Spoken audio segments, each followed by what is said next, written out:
us an update on the cleanup of the civil registry? Has a date yet been set for election? And can you tell us how many registered persons we have? Okay, yes, so we're still in the finalization of the process. As I'd mentioned before, I did promise that in August I'll be making the announcement, but as I just got back in on Monday, the process isn't complete as yet, so we do have to finalize consultations with our stakeholders, such as the main voting bureau, etc. And once we've received the feedback, then I'll be making those announcements. And then the other questions that you asked related to the number of, did you ask eligible voters or registered persons in general, which is then based on how many seats. Well, as I mentioned before, I didn't get an indication that it went any higher than the 15th, as I mentioned last month, and with the expectation of writing in and writing out that we have over the years on a regular basis. We don't expect that to change drastically. So I'll be able to update that once I've had the necessary feedback from our stakeholders, but within the next couple of weeks, we should be able to make that announcement. Prime Minister, why is it taking so long to get a date for election? You did mention that you're still in the process, and you mentioned some things related to that. But why is it taking so long? And can you also shed some light? There are persistent reports that have been circulating of late that elections would not be held in January and actually sometime prior to it. It's very persistent. Can you Probably wishful thinking. Is there any truth to those reports? There have been many changes within the organization, and for some, it is it's not the same people who have done it before. So we want to ensure to take all the necessary precautions. So we've consulted with the Legal Affairs Department, Civil Registry Department. The main voting bureau is also a new group of persons for the most part. And so we're ensuring that all I's are dotted and T's are crossed before making any announcements. So we've been in consultation. Again, it's been over the break. So during July and August, people are in, people are out. And so sometimes you have to wait on a response. So I am awaiting currently a response from my stakeholders, and we will be making the announcement. Contrary to what some out there, as I mentioned while you were speaking, I apologize for interrupting. I thought you were done. For some political parties out there, it may be wishful thinking. We've had the discussion. I was very clear and emphatic more than a month ago that elections are scheduled for January. The date had to be ascertained, looking at the laws, when they have to sit. We know for sure the new parliament has to sit by February 12th. I think I mentioned that before. And so then you do the calculation moving backwards, 80 to 90 days. So there's a 10-day space within which postulation will take place and the elections will take place. Also taking into consideration the time between the date of the election and the date Parliament has to sit. So there's, a spaling, a time that you have to play with there. So we don't want to announce something, then have to retract it, change it, etc. I want to be sure that we do it correctly. It's also my first time. We did do the elections back in 2019-20, but it was with persons who have experience in that. We're now dealing with a lot of new persons. We do have also, and I've said this before, some departments that are missing persons, so we have to ensure things may take a little bit longer, but they're being done, and it will be done in time for the elections of 2024. And your other question was about the refinancing of the COVID loans. I haven't had any update. The committees are still working. We were granted some extra time. Of course, the second chamber was on recess as well as some of the persons that we deal with in the Netherlands. So until they come back online, which I believe is next week, we will restart discussions on that level. But internally, at St. Martin, we're doing our due diligence, and I think we're close to finish.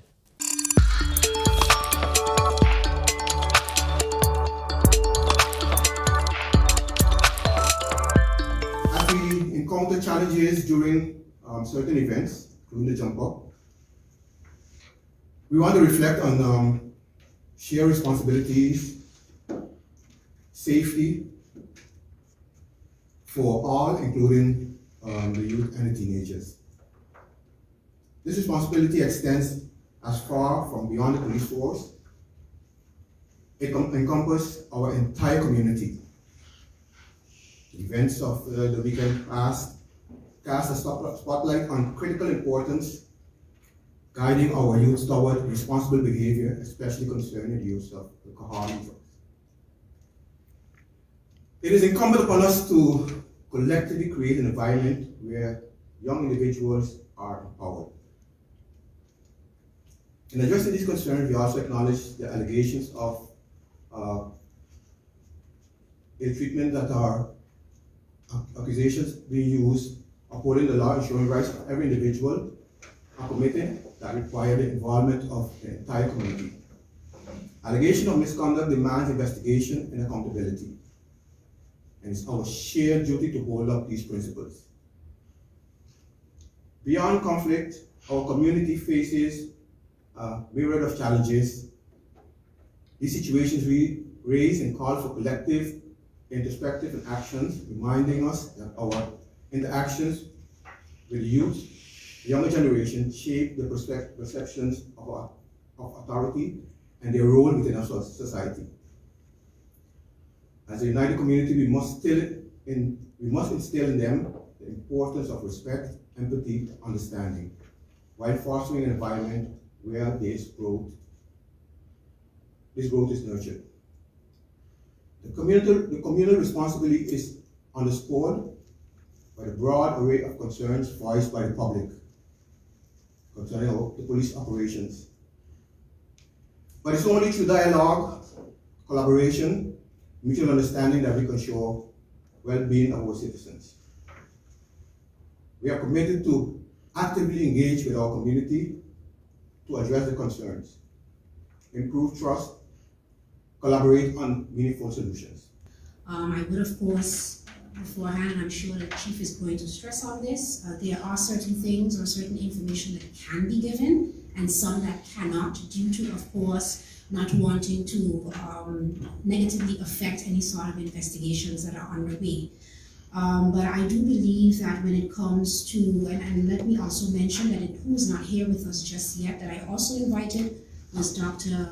Thomas from Turning Point. I believe that she has quite a depth of information to provide in response to the trend that we see happening quite extensively with our youth in terms of their abuse of substances within the community, and I think that needs to be addressed. I will have some more to add to that. I think one of your questions that you refer to of why not arresting the person earlier, there's also reasons for that when we go into the details of the investigation. You also spoke about why making the arrest at where it was made.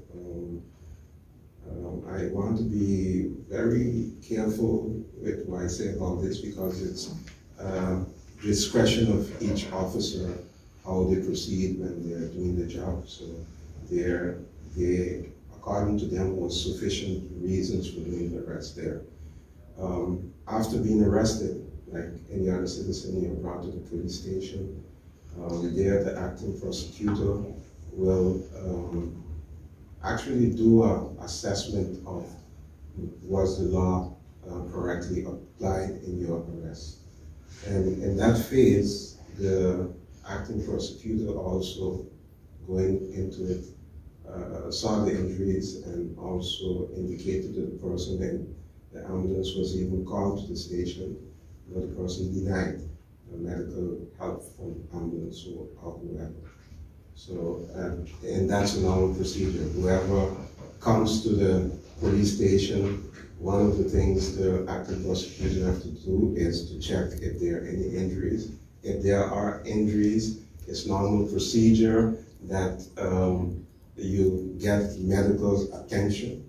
Even before putting you into a cell, it's required now, and I must say, as an implementation after the report of the CPT of the cells, it is required now that before we can put you into a cell, we have to call a doctor. Mm-hmm. You have to be checked to go into the police cell. So, according to the procedures, all of that was followed. We can backtrace that in our preliminary investigation that we have done in this case.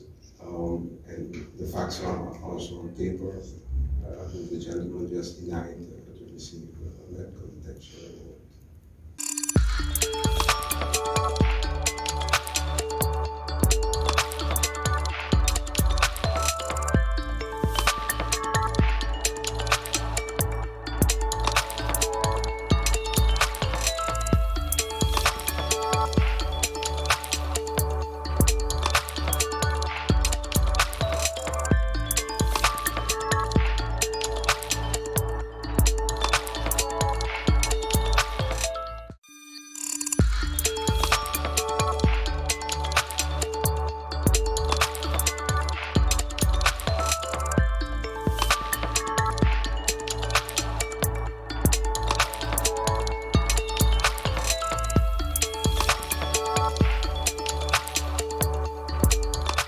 Mealtime rules.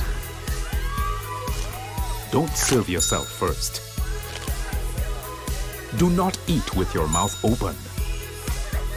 Don't rest your elbows on the table. Don't make noise when eating. Does not apply when enjoying KFC buckets.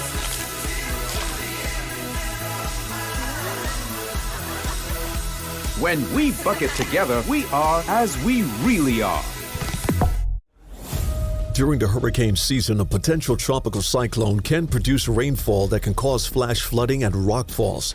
Stay away from flood-prone areas during heavy rainfall, such as Jump Up Casino on Emil Plain Road in Phillipsburg, ATLH Road Roundabout, L.B. Scott Road from Emilio Wilson Park until Cake House Supermarket, Zaker's Gut from Petro Plus gas station until the Seventh-day Adventist Church, Welchelaken Road K Hill from Welchelaken Road Roundabout until the One Tete Loke Roundabout, Beacon Hill Road from Sunset Bar and Grill until the beginning of White Sands Road, and Rhine Road, also known as Mullet Bay Road, after Sonesto Maho Beach Hotel to the entrance of Cooper Coy from the intersection of the University Drive until the intersection of Rio Grande. For more information on how you can keep yourself and your family safe this hurricane season, visit stmartingolf.org/hurricane. This public service announcement is brought to you by the government of St. Martin.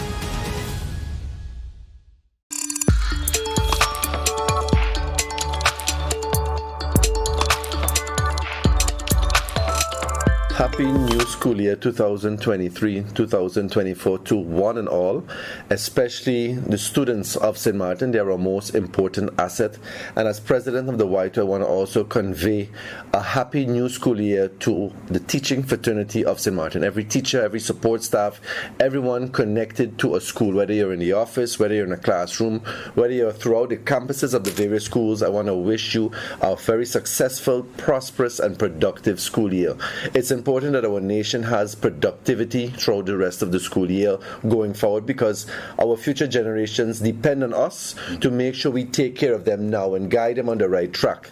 As you know, the start of any school year comes with so much hope, so much optimism, so much opportunity for growth. So I wish much growth professionally to each and every one of our members, each and every student, that they are able to reach their maximum God-given potential. I'm excited for this new school year as we roll out new initiatives, not only within the schools, but we also strengthen our union going forward.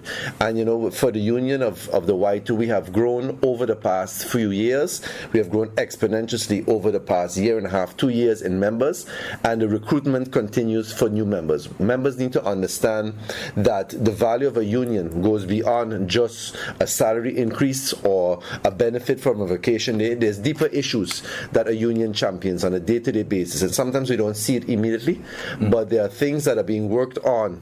For instance, the adjustments of the salary scales for teachers, the inclusion of the COLA being paid as early as next year, I hope, to be finalized, and the improvement of the vacation allowance from 6% to about 8%. All of those are things that Y2 has started and championed, and we've seen even for this school year, public school teachers benefited by 3 additional days. While I had hoped that the vacation schedule itself would have been amended and it would have been throughout all of the teaching fraternity of St. Martin, but because the minister didn't amend the vacation schedule, it at least applied for public schools. So there was a win there for public school teachers and staff, because there was a disparity with the vacation payments over the last few years, and because public school employees missed a payment.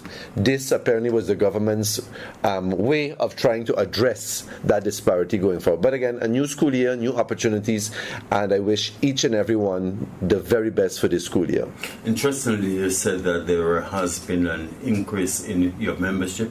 You're currently how many members strong? We're about 450 plus members strong, and as I've said from day one of becoming the new president of the Y2, I will not stop the recruitment until every single person working in education is a member of the Y2. That is the ultimate extreme goal, and it's because we need to value a centralized representation for teachers and for staff of schools. It's important that you have that voice, and that voice be strong enough with a very solid membership base, and it represents a strong professional way forward, and that's very important. New school year, new challenges. What are they? Well, some of the challenges remain, the maintenance of schools, and we've seen schools throughout our nation have a staggered opening approach. So not all are opening simultaneously, as would be expected in an ideal situation. I've seen some of the high schools still dealing with reconstruction. Some of the high schools are dealing with orientation of new students at the beginning. And of course, even in some of the primary schools, public and otherwise, schools are starting later because of trainings and otherwise. In an ideal scenario, those things need to happen not at the start of a school year. Teachers need to come in ready and raring to go. Students need to come into a structured classroom environment where that everything is set up and ready to go. And I've always championed that we also have to be mindful of the working conditions of employees. That while we want the maximum out of teachers, we want the maximum out of staff, but you have to provide them a healthy working environment to function in. It can be, for instance, that the ceiling is missing and ceiling tiles is missing. It can be that water is not running in the sink in the classroom. It can be that the door can't close. It can be that the windows are open all the time because the louvers cannot close or there's no louvers. Those are cosmetic things, yes, but at the end of the day, it gives me that feel as if, hey, they're really looking out for me. They really want a healthy environment for me to function in, both as a teacher and as a student. And it's very important. And these days it's very hot on St. Martin. So again, the conversation of having air conditioners in classrooms, making sure there's proper ventilation is very important, and that is something that we're going to continue to champion as Y2 throughout all schools on St. Martin. We need to have the standard raised on education. I've visited over my tenure now lately as president several different islands and countries, and I've seen what other islands and countries have. We are still a blessed nation, I could tell you that. We are very blessed, but that doesn't take away the fact that St. Martin's standard shouldn't be more. That shouldn't take away us championing more for what we can have on St. Martin because of the prosperity that should be shared throughout all facets of the community and not just a select area. If we want to have a strong nation, we have to have a strong education system.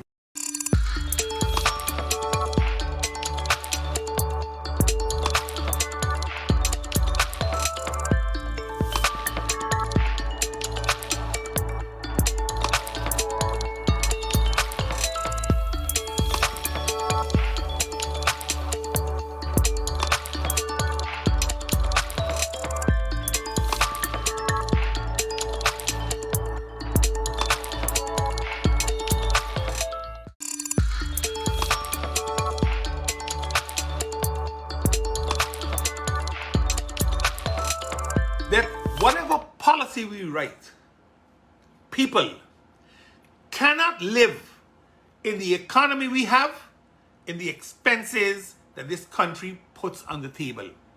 The Social Economical Council in Curacao drafted basically what it would cost for people to live in Curacao.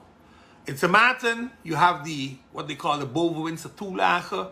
Just smell it a little bit. We should be around 3,500 guilders a month. The anti-poverty platform spoke of that 2 years ago, and I told them I can't believe that, where these numbers coming from. And I was surprised when I saw how the numbers were truly calculated, using some of the basics: housing, utilities, healthcare, and food. And then you will come to that norm. You will come to this 3,500 guilders. So you can create all kinds of policies. You want to shorten the work week. That means less money for people. They ain't getting the same money. If they're working 32 hours instead of 40 or 48, they're going to be paid for 32 hours. Not 40, not 48. Yet, GB don't go down. GB don't say, well, I'm going to get 2 days off too.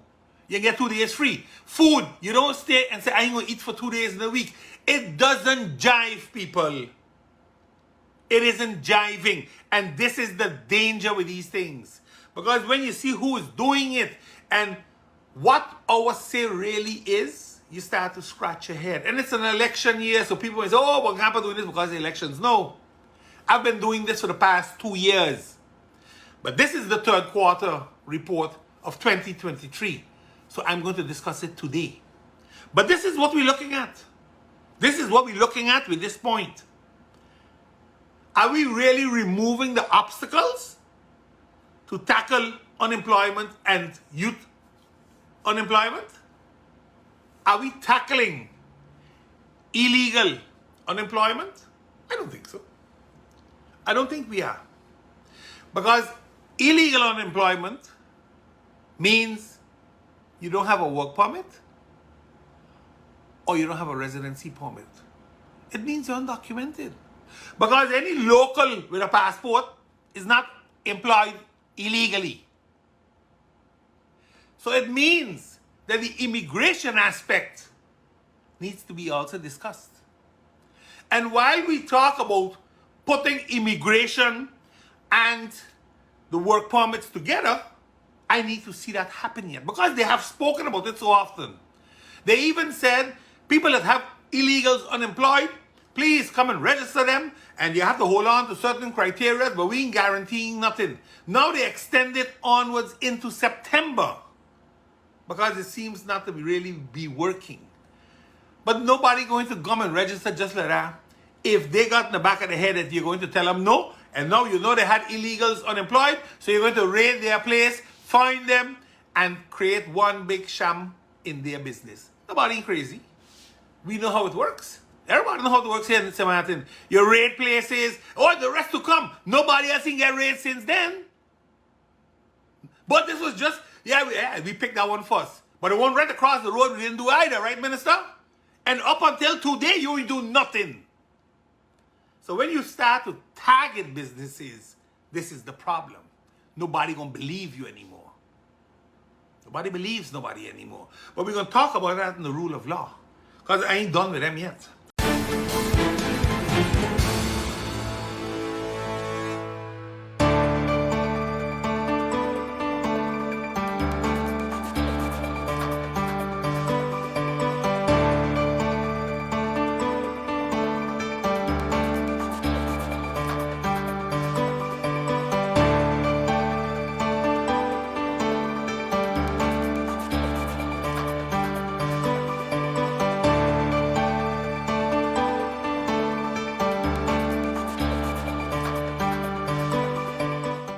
With you, the new Taco, a combination that will surprise the most curious palates.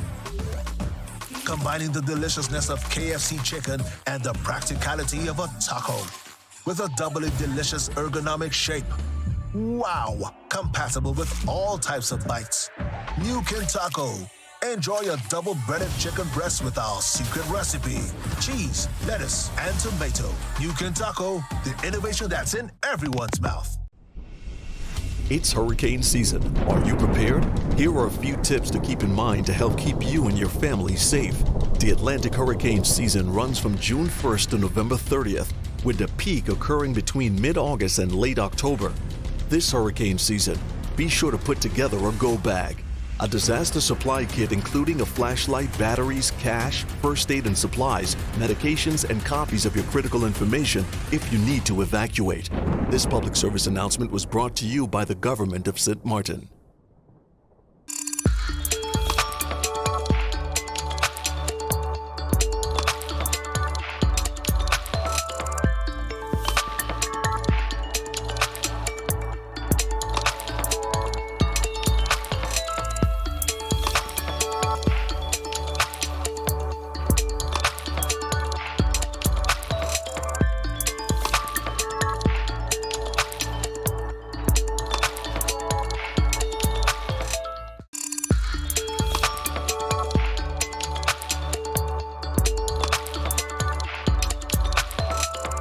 Minister of Education Kay McConney announced the overall top male and female student during a press briefing to release the 2023 results.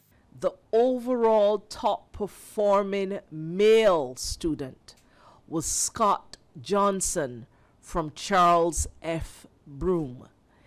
He scored 100% in mathematics and 96% in English with an A on the essay. The overall top performing female was Anata Seeley from People's Cathedral School.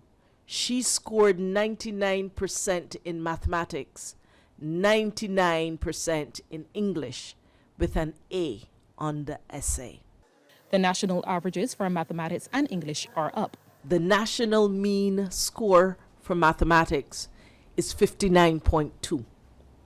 This represents a marginal increase of from 57.5 in 2022 and a small increase over the 55.6 in 2021. This all represents a continued increase in both male and female performances in mathematics over the last 3 years. In English, the overall national mean in English for 2023 is 69.5 as compared to 69.7 in 2022 and 66.3 in 2021. 35 students scored 100% in mathematics and just one obtained full marks in English, but officials say there's still work to be done in both subjects. Just about 700 children who scored less than 30%, right? And that is not unique to 2023. Over the years, the number of students that continue to score below 30% has always been an area of concern for us, right? And therefore, the curriculum officer in mathematics, what she has been doing over the years is conducting a series of workshops for teachers in the teaching of mathematics. And I think during this summer vacation, Earlston College is actually putting on workshops in the teaching of mathematics, especially for our primary school teachers. English is better than math, unfortunately. For English,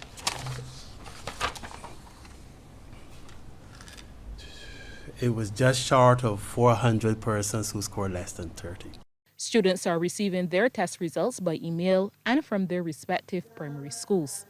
The common entrance examination was originally scheduled for May 2nd, but was pushed back after parents voiced concerns about their children not being fully prepared.